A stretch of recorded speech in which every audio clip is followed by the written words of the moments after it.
자, 반갑습니다. 우리 이제 4차 시에 들어오게 되었고, 단원명은 사림의 성장과 붕당의 등장이라는 단원입니다.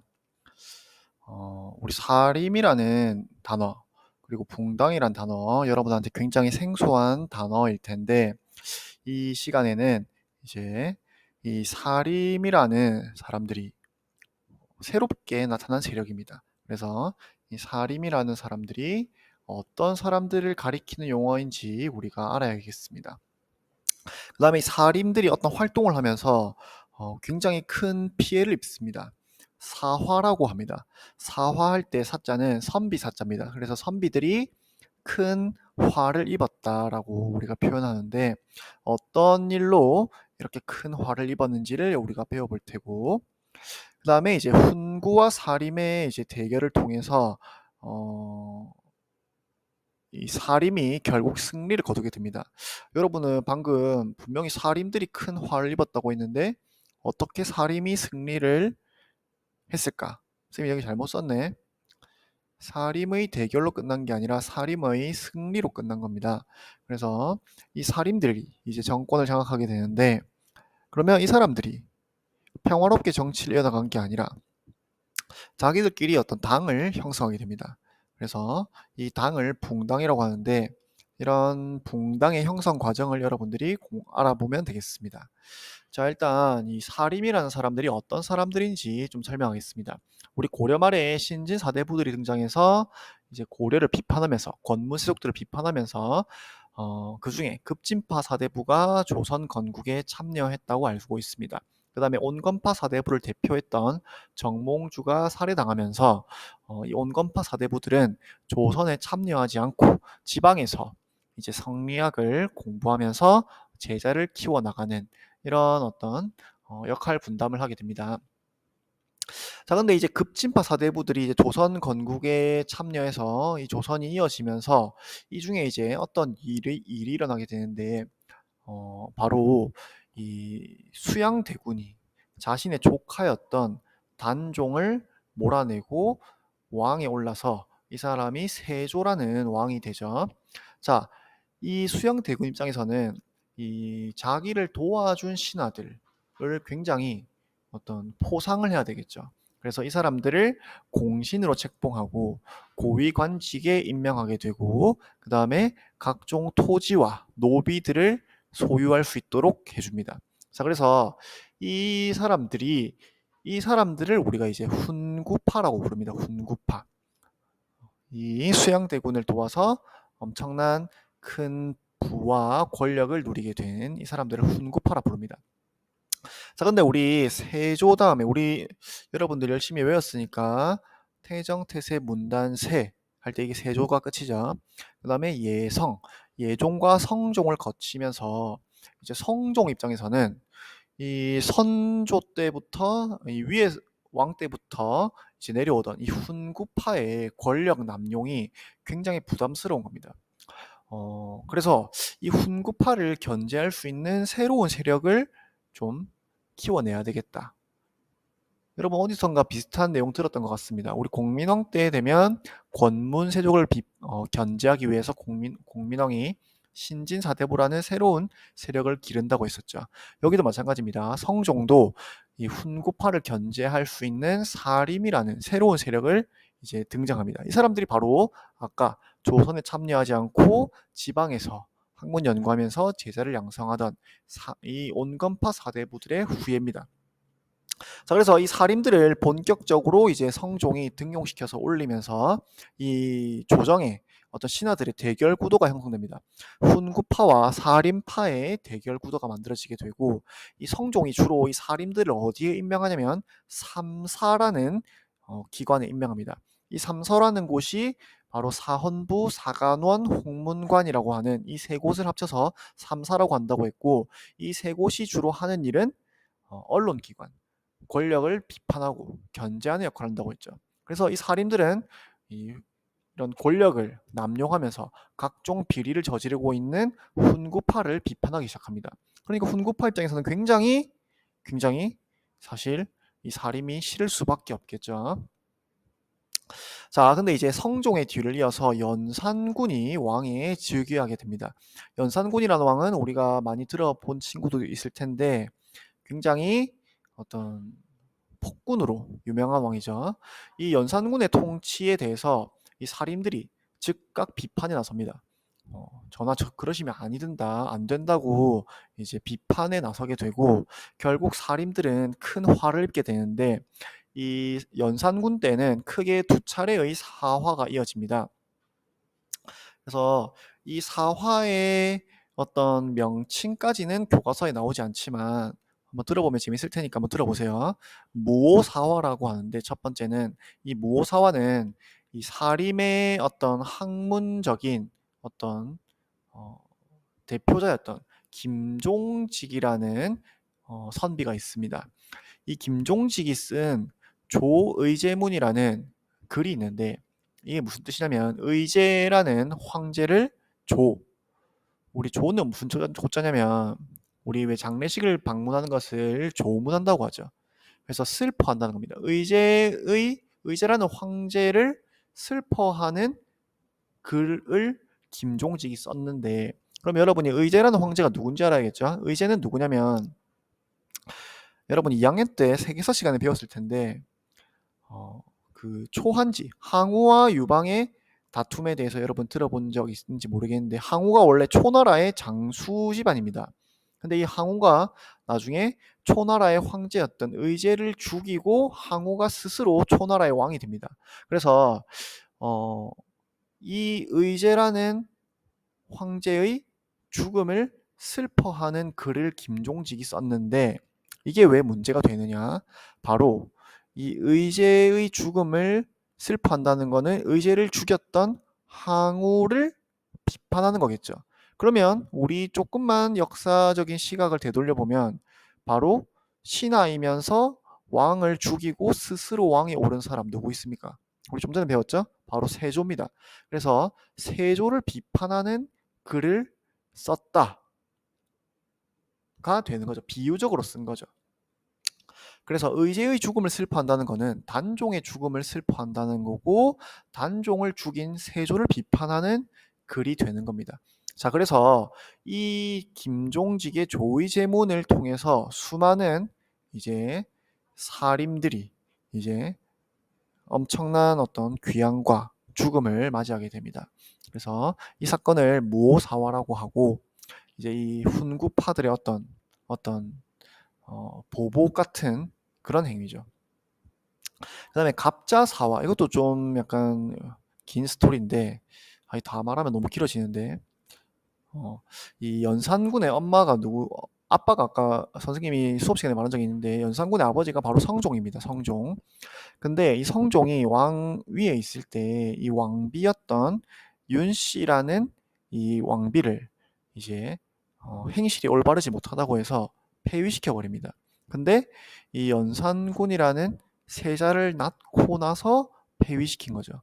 자, 그러니까 폐위시킨 것도 모자라서 사약을 내려서 이 자기 와이프를 에게 사약을 내립니다.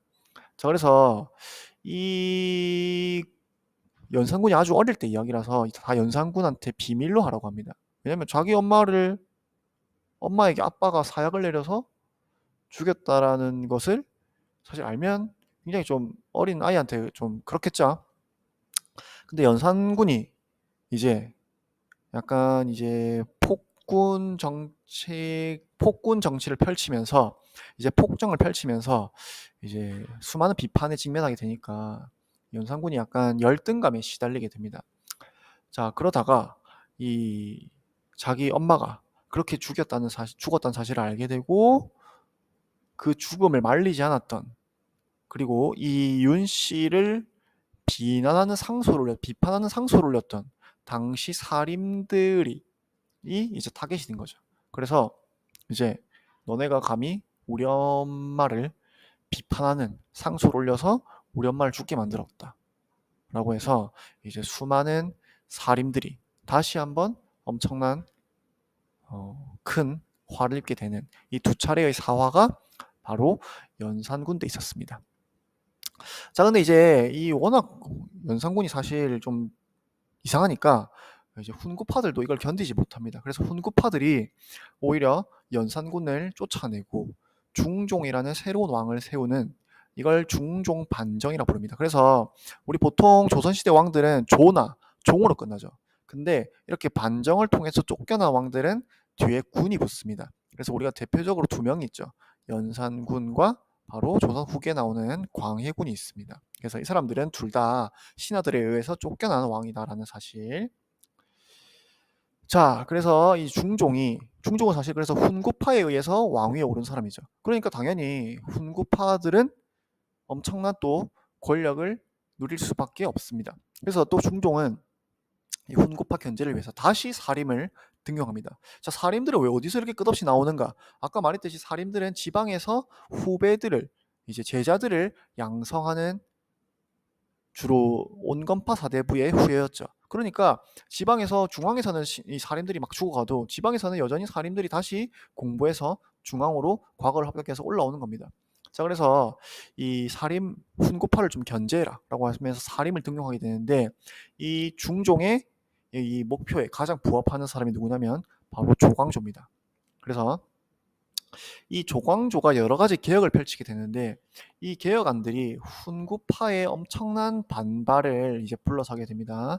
자, 이런 선생님이 밑에 적어놓은 현량과 위훈, 소격서 이런 거는 다 교과서에 안 나오지만 쌤이 그냥 약간 이해를 위해서 설명하자면, 현량과는 뭐냐면 좀 정식 과거가 아니라 좀 똑똑한 선비들을 뽑는 시험을 만든 겁니다. 그래서 이 조광조가 추진한 기억이다 보니까 당연히 사림들이 이 현량과를 통해서 중앙 관직으로 많이 올라오겠죠. 그럼 당연히 이건 훈구파들은 싫을 거죠.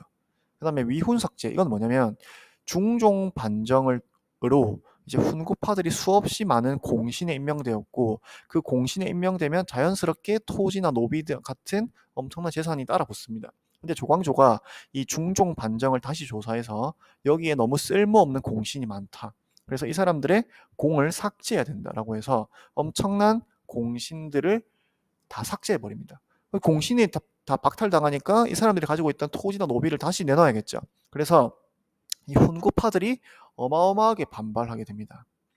그리고 소격서 폐지가 뭐냐면, 소격서는 도교의 제사를 지내는 그런 국가기관인데, 이 사림들은 성리학자이기 때문에 어떻게 우리 성리학의 나라 조선에서 도교의 제사를 지내느냐, 이런 관청은 없었어야 된다라고 하면서 이런 폐지시켜버린. 그래서 이런 개혁들이 일어나게 되면서 훈구파는 당연히 열받게 되고, 중종마저 이러려고 이렇게 넘으려고 부른 건 아닌데 이제 부담스럽게 되는 겁니다. 그래서 이 훈구파들이 이런 중종의 어떤 심경의 변화를 읽고 이제 조광조를 비롯한 사림을 제거하기 위한 바로 작전에 돌입하게 되는데, 그게 뭐냐면 옆에 선생님이 나와 있는 나뭇잎에 꿀로 글씨를 씁니다. 그래서 주초위왕이라는 꿀로 글씨를 쓰는데, 그러면 당연히 벌레들은 그 꿀을 따라서 그 잎을 파먹게 되겠죠. 그러니까 이걸 보게 되면 주초라는 글자를 두 개를 합치면 여러분 조씨입니다. 조를 가리키는 한자가 됩니다. 그래서 위는 된다는 뜻이고요. 조씨가 왕이 된다라는 이 나뭇잎을 만들어낸 겁니다. 그래서 이걸 들고 항구파들이 중종에게 간 거죠. 그래서 중종한테 이제 이런 것은 영모의 신호다. 근데 사실 여러분이 볼 때는 말이 안 되는 이야기죠. 근데 중종이 사림을 제거하고 조광조를 쫓아냅니다. 중종도 당연히 말이 안 되는 걸 알았겠죠. 근데 여러분 한번 생각해 보세요. 이렇게 말도 안 되는 훈구파들이 화가 나서 이런 말도 안 되는 걸 가지고 왔는데, 이런 말도 안 되는 소리 하지 마라 라고 해야 되겠지만, 사실 중종은 신하들이 연산군을 쫓아내는 것을 바로 눈앞에서 봤죠. 자, 그럼 훈구파들이 이만큼 말도 안 되는 짓을 할 만큼 화가 났는데 이걸 거절하면 중종은 어떻게 됐을까? 뭐 이렇게 생각해 볼 수도 있고, 또 한편으로는 그만큼 이런 말도 안 되는 소리를 기다릴 만큼 조광조가 이제는 미워졌을 수도 있고. 자, 그래서 정확한 것은 저 선생님도 잘 모르겠습니다. 자, 근데 어쨌든 우리가 그렇게 생각하면 안 됩니다. '과거인들이 이렇게 바보 같은 짓을 했네? 이런 걸 믿어?' 라고 생각하면 안 되고, 이거는 어떤 정치적 의도가 밑에 깔려 있는 거죠. 자, 그래서 이 명종 때도 이 다시 한번 사화가 발생하면서 총 4차례의 사화가 일어나게 되면서 결국 사림들이 엄청난 죽음을 맞이하게 되는데, 그렇지만 결국 선조대부터 사림이 정치를 주도합니다. 아까 말했듯이 사림들은 지방에서 끊임없이 제자를 양성해서 중앙으로 올려보내기 때문입니다. 자, 그래서 결국 이제 선조대의 사림들이 정권 장악하게 되는데, 이 사림 내부에서도 내부 갈등이 발생합니다. 바로 이조전랑이라는 이 관직 때문인데, 이조전랑은 어떤 관직이냐면, 이 이조라는 것은 우리 예전에 통치제도 할 때 배웠습니다. 관직을 임명하고 승진시키는 이런 것을 맡아보는 관청이 이조죠. 자, 근데 이 이조에서 이조전랑이라는 하위 관직은 어떤 권한이 있냐면 3사의 관리를 추천할 수 있습니다. 3사가 아까 뭐였냐면 사원부, 사관원, 홍문관이었죠. 그러니까 사실 엄청난 하위관직이지만 엄청난 정말 임무를 맡아 하는 직책이 바로 이조전랑이고, 그래서 따라서 이조전랑이 누가 되느냐에 따라서 어떤 사람이 승진할지가 정해지는 그런 정도의 어떤 무게를 가진 관직입니다. 그 다음에 이조전랑은 또 자기 후임자를 추천할 수 있습니다. 나의 후임자를 이 사람으로 해달라. 그리고 왕도 그런 전통을 인정하는 그런 관직입니다.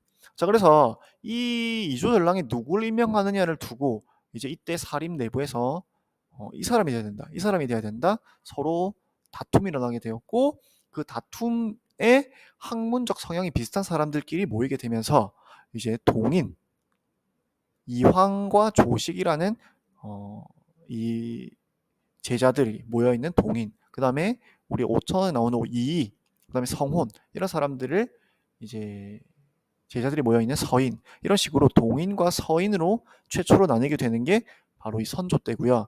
이 동인과 서인의 다툼은 처음에는 이제 정책 어떤 토론으로 시작되었지만 이제 우리 앞으로 계속 배울 건데 갈등이 점점 심해져 가는 모습을 우리가 배우게 되겠습니다. 자, 여기까지입니다. 오늘 좀 많이 길어졌네. 너무 그 사화 이야기를 너무 오래 해서 그렇습니다.